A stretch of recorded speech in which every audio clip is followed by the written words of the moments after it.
Chapter 4. Plan B.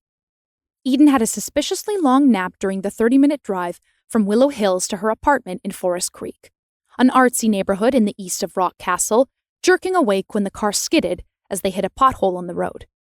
She yawned and stretched as she looked outside her window, feeling oddly embarrassed for passing out on her Uber driver.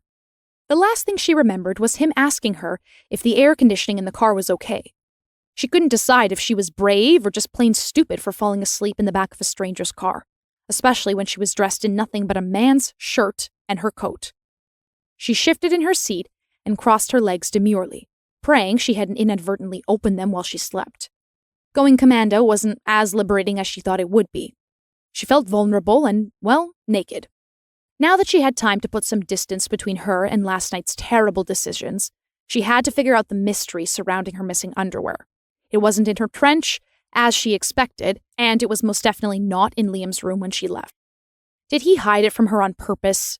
Was he a weirdo who stole women's underwear and kept them as memorabilia to eternalize all his conquests? The longer she thought about it, the more convinced Eden was that the massive walk-in closet she noticed to the left of Liam's room, next to the frosted glass door she assumed led to his ensuite, was filled with thousands of women's panties, in all shapes, colors, and sizes. Just how many had he collected over the years? And of all the perverts at Crush who had possessed her, to choose him. Gosh! She moaned in her hands, her brown hair cascading in waves around her face. Jude asked, You okay? His eyes boring holes into her through the rearview mirror. Eden shook her head. She wasn't okay.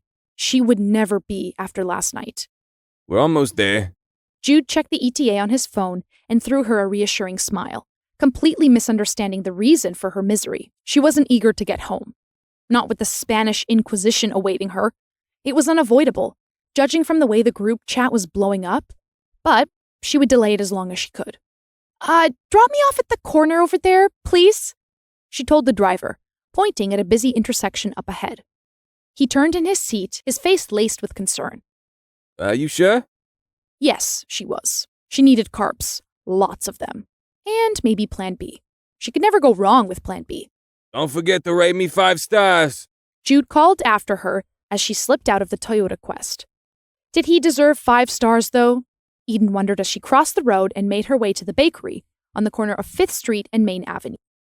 It was just after 8 a.m., but the neighborhood was already a flurry of activity with people going about their Saturday morning errands and market vendors pushing their carts, getting ready to make a killing at the flea market at the rooftop of the Civic Center. As the Arts District, this side of Rock Castle was not in short supply of galleries, trendy coffee shops, and rooftop gardens. Anything your artsy indie heart desired, from poetry recitals to exhibitions and private culinary experiences, you'd find it all here. Eden shuffled forward in the queue, already anticipating the way the chocolate croissants would melt in her mouth. She couldn't remember who'd suggested it, but since they all had a passion for the arts and various honors degrees to back it up, moving to Forest Creek made sense at the time. They all had dreams of making it big in their respective careers. But 3 years on, they were still waiting to catch their big breaks. She still hadn't struck gold as a children's book illustrator. Lydia's acting dreams hadn't soared yet, but her vlogs had thrust her in the limelight. So that was something. The only columns Sienna ever wrote were for Forest Creek Times, a glorified newsletter disguised as a free community newspaper. As a pastry chef, Cassandra was still trying to come up with a dessert recipe that will turn the culinary world on its head. But despite the slight delay in all their dreams, they were all happy here. Leaving her parents' overpriced penthouse at the heart of Rock Castle and moving in with her friends was the best decision Eden had ever made. If she still lived under their roof, she'd have to face more than a Spanish Inquisition. Her parents were still getting over their bitter disappointment over her failed engagement. One night stand would send them to their early graves. At last, she made it to the counter, but sighed with disappointment when she saw everything, except bran muffins, was sold out. She didn't want bran muffins, but she was depressed. And it's a rule to gorge yourself till you pass out when you're depressed. She bought 12 and ate 2 as she walked 3 blocks in the opposite direction, away from her flat, to the obscure pharmacy on Diagonal Alley.